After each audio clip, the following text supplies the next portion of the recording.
Good afternoon, everyone. I apologize for our tardiness. I was with the President. Let me begin with a few scheduling announcements today. President Trump will travel to Scotland, where he will visit both Turnberry and Aberdeen from July 25th to July 29th. During the visit, President Trump will meet again with Prime Minister Starmer to refine the great trade deal that was brokered between the United States and the United Kingdom. And the President and the First Lady will travel to the United Kingdom for an official state visit from September 17th to September 19th later this fall. This will mark a truly unprecedented second state visit for President Trump, and he is honored and looking forward to meeting with His Majesty the King at Windsor Castle. There has been a wave of positive economic news over the past week, which I would like to highlight today. Joe Biden's inflation crisis has been defeated. Prices paid to American businesses for goods and services were flat in June, which is lower than all 50 forecasters in the Bloomberg survey predicted. And core inflation, which is the best measure of inflation, came in lower than expected again in the month of June. Since President Trump took office, core inflation has tracked at just 2.1% overall and has come in below or at economists' expectations every single month. Wages are growing at a strong pace and prices are falling for everyday Americans. We also saw prices for new and used vehicles and airfares drop last month. In addition, prices for gas, fuel oil, energy commodities, hotels, airfare, public transportation, and fresh vegetables are all down over last year. As we said all along, trust in President Trump. The American dream is back, and everyday families are already reaping the benefits of this incredible economic turnaround in just 6 months. President Trump has ended the era of economic surrender and implemented powerful tariffs to stand up for our workers and businesses and rebalance America's trading agreements. Despite all of the doom casting from the so-called experts claiming that these tariffs would be the end of the world as we know it, the opposite has occurred. Tariffs are not inflationary, as President Trump has said all along. In reality, tariffs are a source of massive revenue. We're seeing trillions of dollars in private investment pour into our country right now because the companies around this world want to make their products right here with American labor and not have to pay any tariffs at all. Customs and tariff revenue has already totaled more than $113 billion since President Trump entered office, helping to lead a budget surplus in June for the first time in nearly a decade. We are truly entering a golden age as a result of these pro-growth and America First trade policies. On another matter, yesterday in the East Room, the President was proud to sign the Halt All Lethal Trafficking of Fentanyl Act into law, surrounded by angel families to help finally end the devastating fentanyl crisis that has ravaged millions of Americans.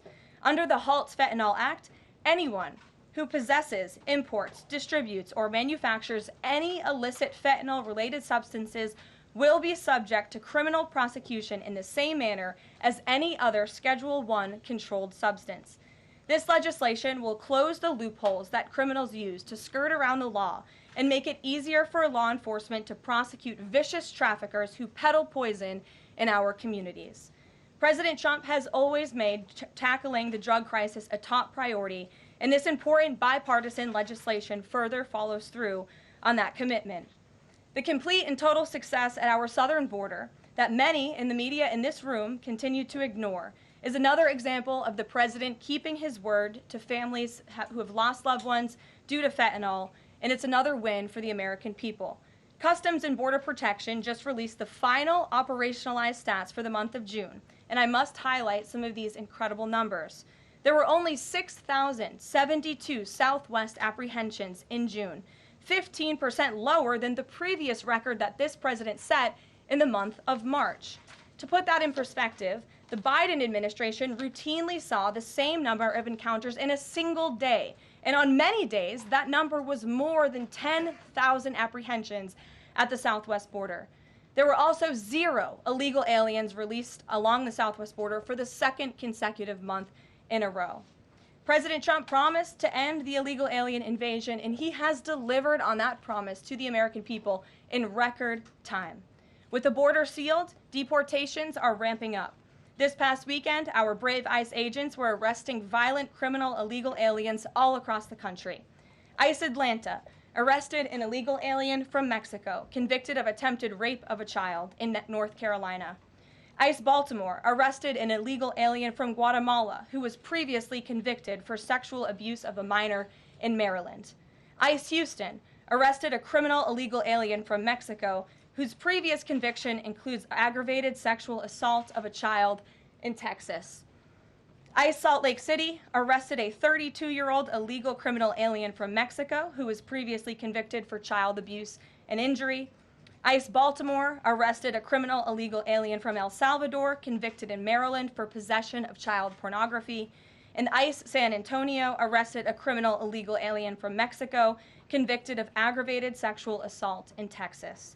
The men and women of ICE are heroes. They are putting their lives on the line every day to get the worst of the worst, these types of criminals, out of our communities and out of our country. And the president continues to strongly have the backs of all ICE agents who are doing their jobs to keep all of us, including everyone in this room, safe. The facility, one second. In other news, following President Trump's bold executive actions protecting American children from irreversible chemical and surgical mutilation, the largest provider of these barbaric practices will now be closing its doors. The facility in Los Angeles, California, is just the latest facility downsizing or eliminating their irreversible and harmful services that feed into the lie that you can somehow change a child's sex. The Biden administration peddled dangerous policies that defied medical science in favor of radical transgender ideology. But President Trump has put an end to that to ensure America's children's innocence is protected and our children can lead healthy and productive lives. Finally, last night, Senate Republicans passed President Trump's $9 billion rescissions package. This will help restore fiscal sanity in our country by rescinding billions in wasteful foreign aid and finally ending taxpayer funding for PBS and NPR, two media organizations that have ridiculously used federal dollars to push a partisan left-wing agenda for many years. The House should pass this rescissions package immediately and send it to the president's desk for signature. On another note, I know that many in the media have been speculating about bruising on the president's hand and also swelling in the president's legs. So in the effort of transparency, the president wanted me to share a note from his physician with all of you today. In recent weeks, President Trump noted mild swelling in his lower legs. In keeping with routine medical care and out of an abundance of caution, this concern was thoroughly evaluated by the White House medical unit. The president underwent a comprehensive examination, including diagnostic vascular studies. Bilateral lower extremity venous Doppler ultrasounds were performed and revealed chronic venous insufficiency, a benign and common condition, particularly in individuals over the age of 70. Importantly, there was no evidence of deep vein thrombosis or arterial disease.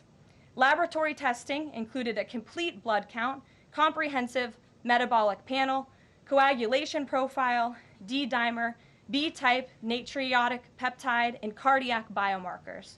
All results were within normal limits. An echocardiogram was also performed and confirmed normal cardiac structure and function.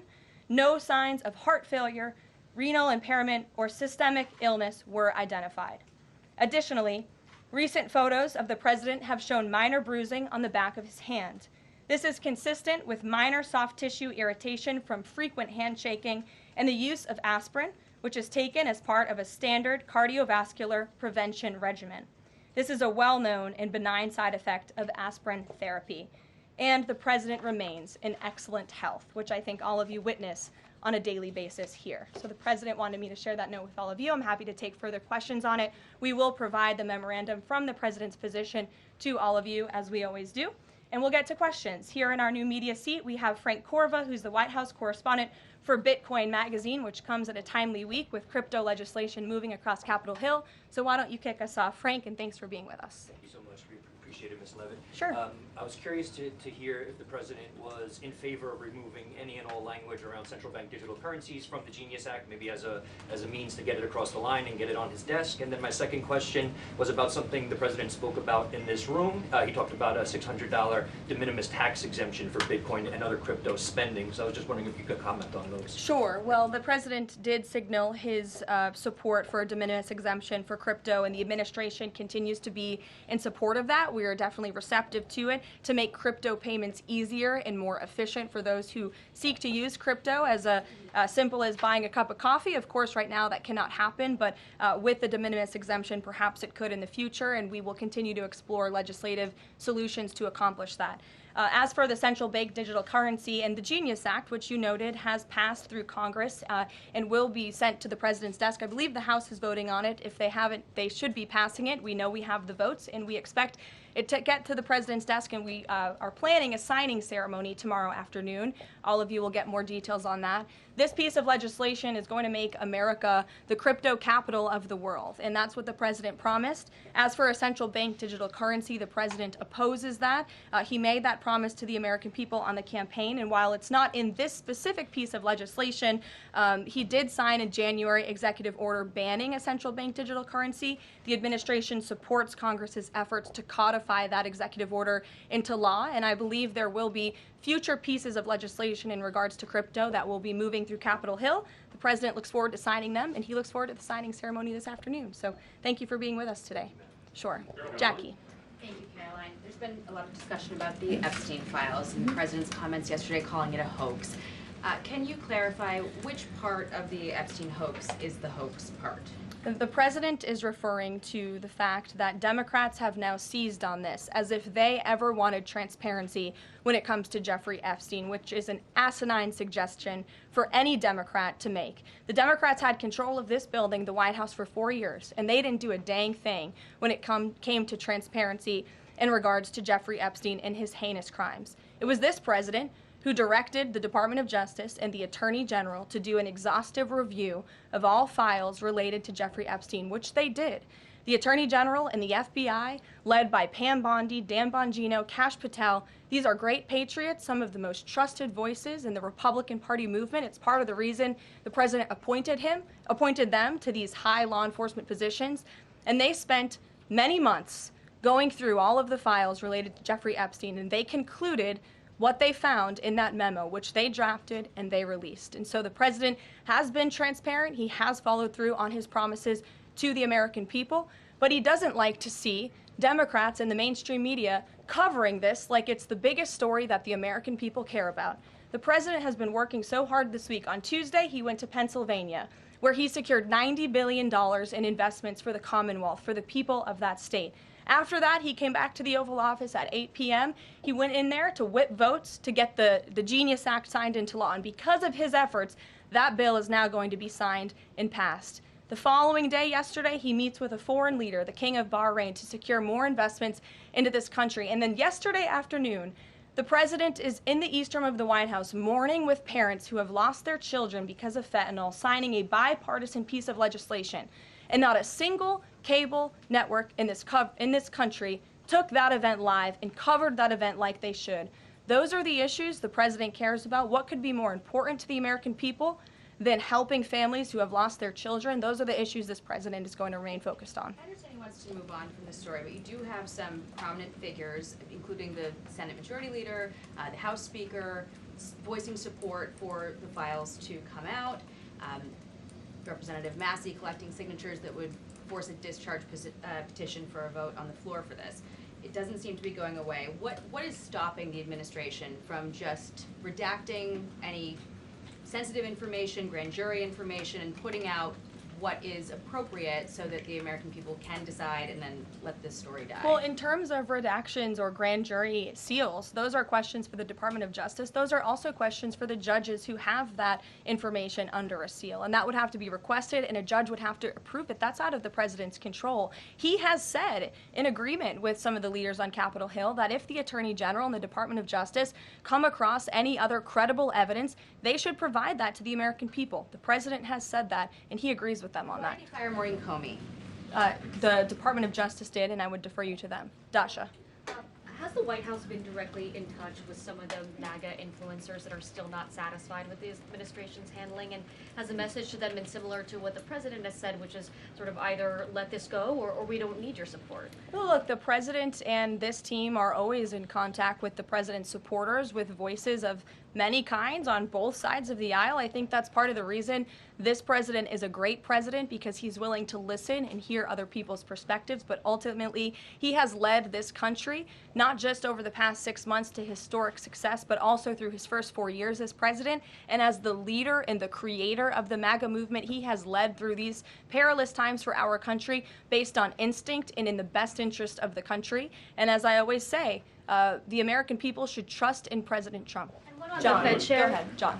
Thanks a lot, Karoline. The president on Monday announced that if there's not compliance with Russia within 50 days, there would be increased tariffs. Can you explain how that works, first of all? What happens if Russia doesn't end its war with Ukraine in 50 days? Well, in 50 days, as the president clearly laid out, if there is not a ceasefire agreement or a peace deal within that time frame, if Russia refuses to legitimately agree to a ceasefire, then they will face very steep tariffs, and they will also face secondary sanctions. So countries that are purchasing oil from Russia will be sanctioned as well, and of course that will do deep damage to Russia's economy. And I would just add that the president wants this war to end with a diplomatic solution. He's been pushing for it. This administration has spent many hours and a lot of time trying to solve this war very far away, but the president wants to stop the killing and he wants to save lives. Reagan, go go ahead. What you were saying, Caroline. Reagan, go ahead. I have 2 questions for you. It's just about, if I may, just about the tariffs, the first part. I get the secondary tariffs, but there was only $3 billion worth of trade between the U.S. and Russia in 2024. It's expected to be far less this particular year. On April the 2nd, both you and the Treasury Secretary said it's not necessary to apply any tariffs on Russia. You said that because of the lack of trade, it precludes, that was the word you used, any need for tariffs. Why now, and why do you think that that would make them cave and come to some sort of peace agreement as it relates to Ukraine? $3 billion is still a lot of money, John, and it's not just tariffs, it's the secondary sanctions as well that will be implemented in 50 days. Reagan. Thanks, Caroline. I have 2 questions for you. Sure. First on Congress. Congresswoman Salazar introduced legislation that would give some illegal immigrants in the country a path to citizenship. 10 Republicans signed on to what she's calling the Dignity Act. I'm curious what the White House's position is on the legislation and if the president would veto this bill if it made it to its desk. From my understanding, the White House nor the president has actually read through this legislation. We've been focused on, of course, the One Big Beautiful Bill, which passed, which is another historic accomplishment of this president in record time. The Genius Act this week, the rescissions package, that's been the focus of the White House. But the president has made it very clear he will not support amnesty for illegal aliens in any way. I want to give you a chance to respond to the CEO of NPR. She's claiming that the cuts to their network will, quote, be a real risk to public safety of the country. Murkowski has argued that public broadcasting stations save lives. Could you respond to these concerns? The NPR CEO said cutting NPR will be a risk to public safety. I am not sure how NPR helps the public safety of our country, but I do know that NPR, unfortunately, has become really just a propaganda voice for the left. Just a few examples for you. In 2020, NPR refused to cover the Hunter Biden laptop scandal in the run-up to the election. They said their assertions don't amount to much, writing they did not want to waste the listeners' and readers' time on stories that are just pure distractions. That does not sound like an unbiased opinion. That sounds like a partisan opinion to me. And this is a taxpayer-funded organization. In 2018, that same CEO that you're talking about called the president in the Oval Office, who nearly 80 million Americans elected, she called him racist, shared a photo of herself wearing a Biden for President campaign hat, serves on the board of a Soros-funded activist group. In 2020, PBS's White House correspondent at the time characterized President Trump's speech then at Mount Rushmore as a love letter to white resentment, promoting the myth of America. In 2017, PBS devoted an entire panel talking about what it means to be woke and white privilege. In 2023, PBS's Washington Week Roundtable covered up Joe Biden's clear mental divide. That's actually quite the clip. I would encourage all of you to look at it. These are not honest news organizations.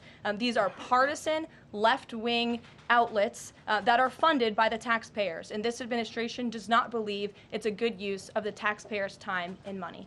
Ed Lawrence. Yeah, thanks, Caroline. I want to ask you about the Federal Reserve. So does the president believe that the slightly restrictive monetary policy stance right now, could that cause an economic slowdown? And if he does believe that, when? What pause are you referring to? No, could the stance of the monetary policy is slightly restrictive? Does the president believe that that stance, the slightly restrictive stance, could cause an economic slowdown in itself? I haven't heard the president discuss that specifically, but what I do know in regards to the Federal Reserve is the president's been very transparent about his displeasure with both the policies and the management of the Fed, and he spoke about that to all of you pretty extensively in the Oval Office yesterday. And last month, one more if I could, last month the Canadian Prime Minister said the president had agreed to a July 21st deadline to sort of work towards a trade agreement. That's 4 days from now. Could there be a trade agreement with Canada in 4 days? Well, look, we'll see. The trade team continues to be very active in our conversations and discussions with Canada. The president himself has said, unfortunately, our neighbors to the north have been pretty difficult to deal with when it comes to matters on trade. But in trade, generally speaking, as you know, 25 countries have received letters thus far from the president directly with his big, beautiful signature on them, from Japan to Korea, South Africa, Kazakhstan, Malaysia, just a few countries, and Canada also received a letter for 35%. With that said, if countries want to have legitimate further discussions, the Trump administration and the president's trade team are willing to have further talks, but these letters these countries have been receiving are the deals. And as the president has said, those deals will be made. They are tailor-made to each and every country based on the United States' concerns and what's in the best interest of the American worker and the American people. Karoline. Charlie, go ahead. Thank you, The Karoline. president- No, I called on Charlie, but Deanna, you can go ahead too. Go ahead. The president said that he floated the idea of a special prosecutor in the Epstein case. Can you confirm that? And has he asked the Attorney General to do this, to appoint a special prosecutor to look it over? Well, the idea was floated from someone in the media to the president. The president would not recommend a special prosecutor in the Epstein case. That's how he feels. And as for his discussions with the Attorney General, I'm not sure. Deanna. Caroline. Thank you so much. Do you know what the president's reaction was to Mike Johnson saying that he wants additional files released, the Epstein files? Was there a conversation with Mike Johnson about that following his comments? I won't discuss the president's private conversations with the Speaker of the House, but as I answered to Jackie's question earlier, the president has said if the Attorney General and the Department of Justice and the FBI have any more credible evidence in regards to Jeffrey Epstein's crimes, they should put that forward. He has called on them to do that. Sure. Thank you, Karoline. With a few days. I'll go to all of you, starting with the lady in the blue. Go ahead. With a few days to the August 9th deadline, how are the negotiations with Europe going? There's some sticking points. What are they? Can we expect a delay, or should we expect a deal soon? Well, I believe the deadline is August 1st. As for the European Union, they continue to be very eager in negotiating with our country for obvious reasons on ways to lower their tariff and their non-tariff barriers that we have long said harm our workers and our companies. So the president's trade team continue to be in talks with the European Union. Would he accept, or would he put forth a postponement of the August 1st? He's already said he will not. Caroline, Owen, go ahead. Good afternoon, Caroline. In Gaza today, Holy Family Catholic Church was struck by an Israeli shell. Yes. 3 people were killed, 10 wounded. What is the president's reaction to that church coming under fire? It was not a positive reaction. He called Prime Minister Netanyahu this morning to address the strikes on that church in Gaza, and I understand the Prime Minister agreed to put out a statement. It was a mistake by the Israelis to hit that Catholic church. That's what the Prime Minister relayed to the President, and you should look at the Prime Minister's statement that will be coming out. Steve, go ahead. Back to your letter that you read at the beginning. Sure. The President, you said mild swelling in his legs. Is Yes, sir. it causing him any discomfort? How are you treating it? Nope.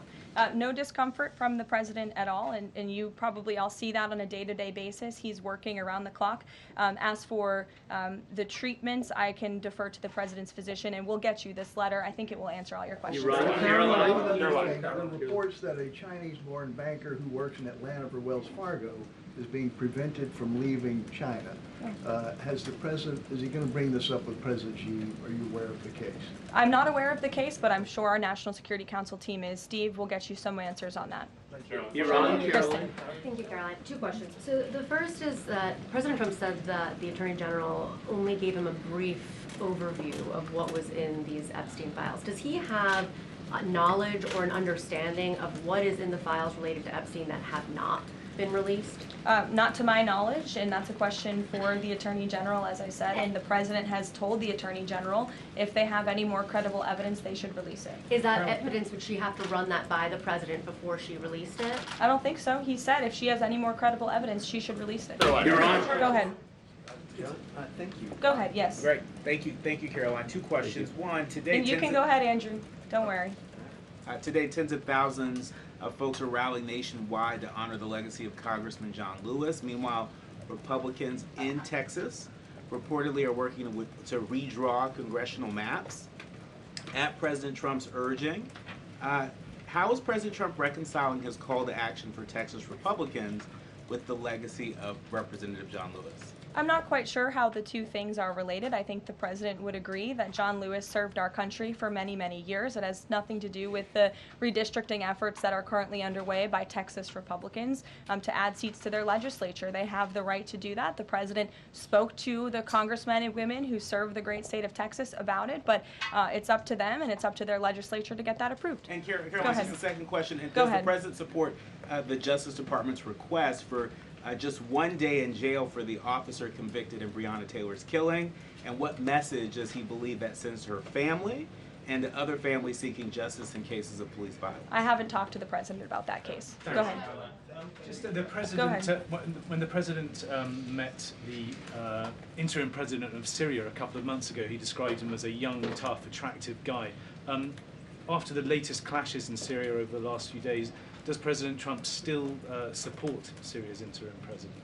The president still supports Syria's pathway to a peaceful and prosperous country, and you received an update directly from the Secretary of State on the ongoing situation between Syria and Israel. I spoke to him myself this morning to get an update, and as soon as the United States became involved in this conflict, we were able to de-escalate, deconflict. That seems to be continuing. Syria agreed to draw back their troops that were in the area where that clash was ongoing, and we continue to be very actively monitoring the situation. The president wants to see Syria become a prosperous and stable country, and by the lifting of the sanctions on Syria, he's giving them a real chance to do that, and he wants to see that through. Andrew, go ahead. So on Tuesday, the president told a very detailed story about his uncle, noted scientist John Trump, and Theodore Kaczynski, the late Unabomber. He said that Dr. Trump taught Ted Kaczynski. Ted Kaczynski was not identified as the Unabomber until 1996, 11 years after John Trump passed away. It would have been impossible for John Trump to have ever discussed the Unabomber with the president. So what was he talking about? And I have one follow-up. Andrew, with so many issues going on in the world, I'm a little bit surprised you would ask such a question, although I'm not sometimes coming from you, I will say, but I'm willing to give you an answer. Nevertheless, the president's uncle did, in fact, teach at MIT. He was a very intelligent professor. The president's very proud of his family. In fact, the president has a letter from his uncle on the MIT letterhead that sits in the Oval Office dining room. Maybe we'll let you see it sometime. And then Elizabeth. Caroline, one more on Elizabeth, will the go president consider pardoning Ghislaine Maxwell if the Epstein case is a hoax? Okay, I'll start off with the president said last week he would not be getting involved in the New York City mayoral case.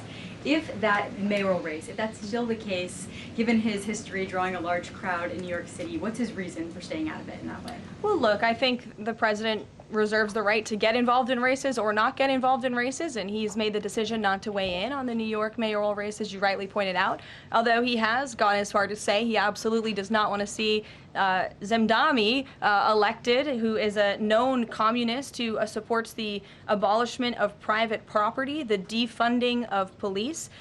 He has made very well-known anti-Semitic statements. It would be a disaster for New York and for this country. And I think it's quite telling that this individual, a known communist, has been spending time in Washington this week meeting with leaders on Capitol Hill. This is truly where the Democrat Party is headed. Clearly, they learned nothing from November 5th in the president's overwhelming victory. Mary, go ahead. Thank you, Karoline. I want to backtrack to the hospitals that have stopped providing transgender surgeries and hormones for kids. On this front, does that have anything to do with the DOJ's subpoenas last week? Should we expect any more hospitals to be shutting down their programs? And I wanted to also ask what you make of all these media reports, especially the AP, which I noticed, which portrays these children as losing something that's saving their lives. Yes, I think the president spoke a lot about this issue, which is a political issue, but also really a cultural issue that impacts children and families. He talked about it a lot on the campaign, and I think he was quite surprised by the uptick we were seeing in the embracement by the Democrat Party when it comes to the chemical castration and mutilation of young, innocent bodies. And so the president made it a very early priority to sign very strong executive orders to cut off the funding for any hospital or any medical facility in this country that provides such barbaric procedures. And as a result of that strong policy and the president's strong common sense position on this issue, we've had such an overwhelming response, which is great for children in Arizona. Phoenix Children's Hospital has stopped providing puberty blockers and hormone therapy to minors. In California, Stanford Medicine ended sex change surgeries for minors. Children's Hospital Los Angeles is closing its Center for Trans Youth Health and Development surgical program. In Illinois, Lurie Children's Hospital Chicago stopped sex change surgeries. Again, let's think about what we're talking about here. Sex change surgeries for minors. These are barbaric practices that no child, innocent child, should have to endure. And the president wants to protect the innocence of children, and I know the vast majority of Americans support him in that effort. This is a wildly popular and common sense endeavor this administration has taken, and we've seen many of these medical institutions have followed through with the president's executive orders, but will continue to take further action on this important issue. Garrett. I too, if you'll indulge me. Sure. On the rescissions package, I wonder what the White House makes of this theory that it increases the odds of a shutdown. The theory is basically, why would any Democrat vote for a bipartisan spending deal with Republicans if Republicans can turn around and claw the money back the next day? Look, $9 billion worth of crap that it was in our federal funding that is now being rescinded. This is a good thing for the American people and the American taxpayer, and I think our Office of Management and Budget Director was saying this process should be more bipartisan. Democrats, there was a time in this country where Democrats too cared about getting rid of waste, fraud, and abuse in our federal spending. I think every American agrees the government spends way too much money on things that don't matter. Some of those things include PBS and NPR, or for instance, the Democracy Fund, which was funded to the tune of $83 million through the Department of State, but they were giving hundreds of thousands of dollars for gender equality and empowerment hubs in Yemen, $3.9 million for strengthening information integrity, equality, and democracy for LGBTQI population of the Western Balkans. These are not good uses of the taxpayer funds, and Republicans are proud to lead that effort, and we wish more Democrats would join us in that. I wanted to follow up on the Maureen Comey question just to clarify. Did the White House have any knowledge, or did the president sign off on her firing? This was a decision that was made by the Department of Justice. There was an agreement that was made between Immigration and Customs Enforcement and the Centers for Medicaid and Medicare Services regarding access to Medicaid information for 92 million Medicaid recipients around the country. That includes health information. So how does that not violate HIPAA violations and privacy concerns, for example, of American citizens? I'm going to have to defer you to Immigration and Customs Enforcement on that. I'm unfamiliar with that agreement that they made. Thanks, Karoline. Two questions. Rusvote said today he's going to be looking into cost overruns in the Fed's renovation projects. Is there a deadline for him to come back with findings to the president? I don't believe there's a deadline the president has set for Rusvote, but I think, again, this is a good use of taxpayers' time to look into this project that is millions and millions of dollars over budget. It's for a big, beautiful mansion for the federal chairman, reserve chairman, and I understand that it costs much more than it did the beautiful palace that many of you joined us at when we went overseas. So it's completely unnecessary, it's overpriced, and I think it's a good thing the administration, led by the president, is looking into it. If there ever were to find wrongdoing or fraud, would the president reconsidering firing Jerome Powell? Look, it's a hypothetical question. We'll see where it goes. The president spoke about how he feels on this matter yesterday. Sure. Thank Thank you so much, Karoline. So we saw Ambassador Huckabee arrive to Prime Minister Netanyahu trial to show his support. Does the president plan to impose any kind of sanctions against the Israel judicial system? I don't have any update for you on that or any announcement on that front. I don't believe so. Does the president believe that justice has been served in the Epstein case? Look, the president believes that he directed the Department of Justice to do an exhaustive and thorough review, and they did that. And they all agreed, the FBI director, the deputy FBI director, the attorney general, on the memo that they drafted and they released. Thank you, Karoline. Just a follow-up on Reagan's question. Representative Salazar's bill, it grants illegal aliens with legal status for 7-year increments. It also gives permanent path to residency for so-called dreamers. And, you know, President Trump and Labor Secretary Chavez, who previously co-sponsored a version of this bill when she was in the House, they've spoken about a work deal similar to the bill, I believe. What's the difference between a work deal and amnesty? Look, as I told Reagan, the president, the White House have not reviewed this specific piece of legislation. It's just not where our focus has been. But the president, for one, has been very clear he does not support amnesty. We'll go to, oh, look at some friends in the back. Brian, go ahead. You didn't show up early enough to get some good real estate up here. I love it. Any update on the auto pen? I know that there was the DOJ and some others were looking into the thousands of documents that were signed off just before Joe Biden left office. Any update on the auto pen? Yes. I'm not laughing at you. I'm just laughing at how far away you are, and you're going to need to get some microphones back there. On the auto pen investigation, yes. The White House counsel's office has launched their own investigation into former President Biden's usage of the auto pen. We have requested some documents from the National Archives, and again, as I've said many times from this podium, and the president has said as well, it's incredibly important that we get to the bottom of who really was at the tip of the spear in the decision-making process here in the White House, because former President Biden himself admitted to the New York Times, I understand he never gave interviews when he was here, but now all of a sudden he wants to give one, and he said that he did not actually review every single pardon that he signed on his way out the door. That's incredibly concerning, and I can tell you it's something this president would never tolerate.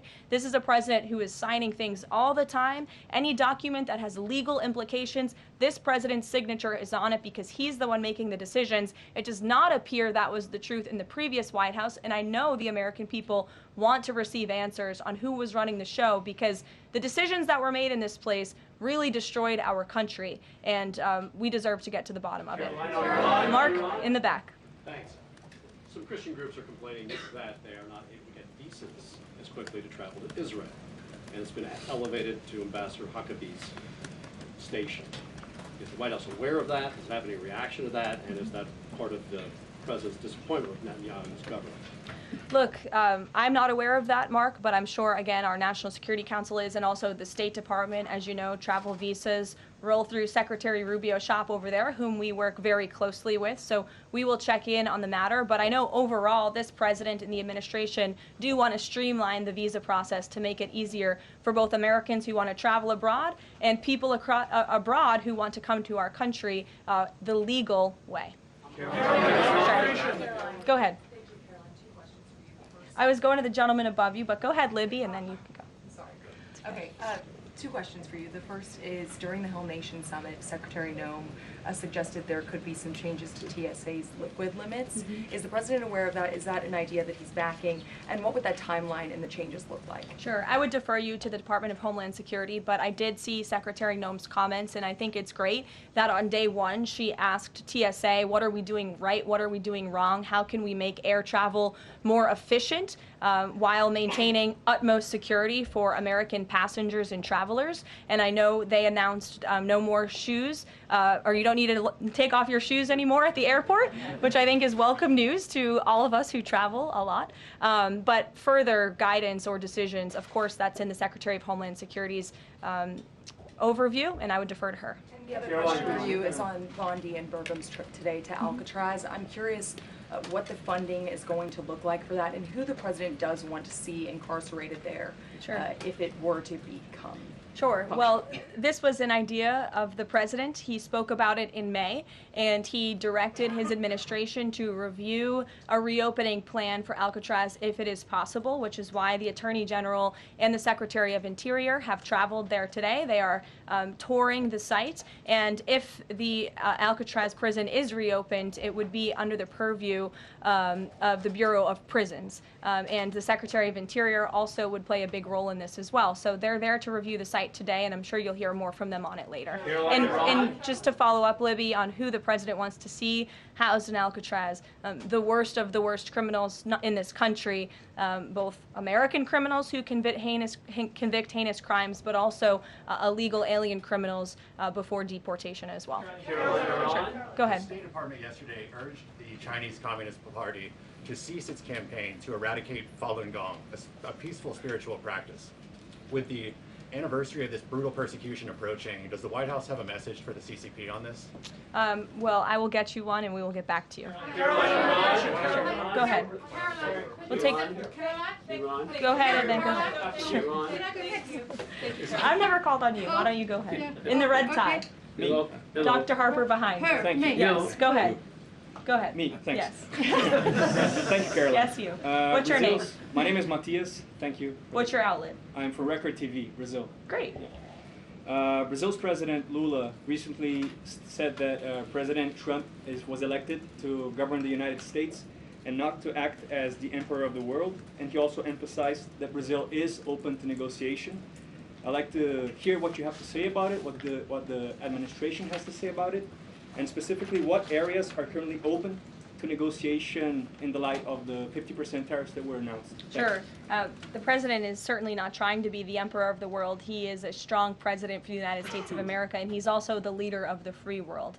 And we've seen a great shift across the entire globe because of the strong leadership of this president. In regards to Brazil, the president sent a letter to Brazil announcing their new tariff percentage. He also directed our USTR ambassador, Jamison Greer, to launch an investigation of Brazil under Section 301 of the Trade Act of 1974, designed to address unfair foreign practices that are affecting U.S. commerce. For years, we know Brazil's digital regulations and weak IP protections have undermined U.S. tech and innovative companies, and their tolerance of illegal deforestation and other environmental practices puts American producers, manufacturers, farmers, and ranchers who follow better environmental standards at a competitive disadvantage. So this president always acts in the best interest of the American people and the United States of America, and he will continue to do so. Thank you very much, everyone. We'll see you later. I appreciate the enthusiasm today.